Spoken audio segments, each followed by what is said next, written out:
18. Read the sentence from paragraph 2. Including both ideograms, which convey a whole word or idea, either concrete or abstract in a single sign, and phonograms, representing either an alphabetic sound or group of consonants, the writing system was used in formal inscriptions on tomb and temple walls, as well as on elaborate funerary papyri. The author's purpose for including the sentence is to, well, let's just go check the context of this sentence in the passage again.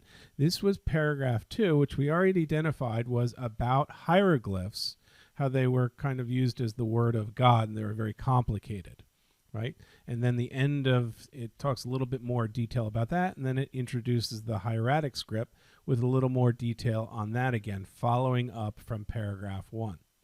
So we're providing more information about hieroglyphs versus hieratic script is the idea in the second paragraph. I think that's going to be pretty important here to understand that.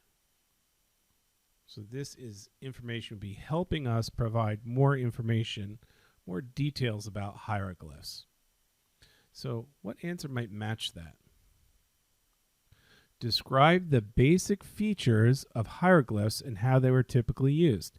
H, yeah, they do describe the basic features of hieroglyphs. That is the ideograms and the phonograms. These are the basic features. And how they were typically used. Well, how were the hieroglyphs typically used? In tombs and temples and on funerary papyri.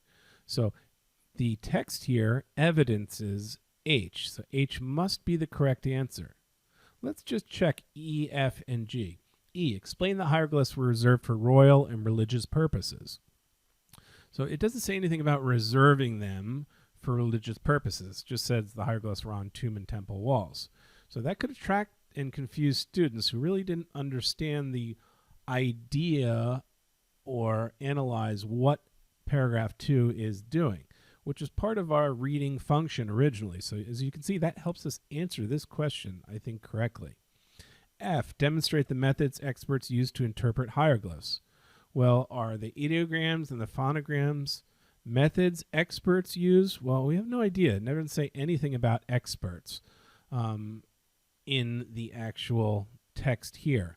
So I don't think that's right for that very reason. But also, again, that might be a little confusing just because it does show a couple methods of which hieroglyphs present. G, clarify the significance of hieroglyphs in language and literature. Well, is it really telling us the significance in literature? I think that's too broad for the text here. All this says is there are, again, some basic features of hieroglyphs, ideograms, and phonograms, and how they're typically used. They're used on tomb and temple walls.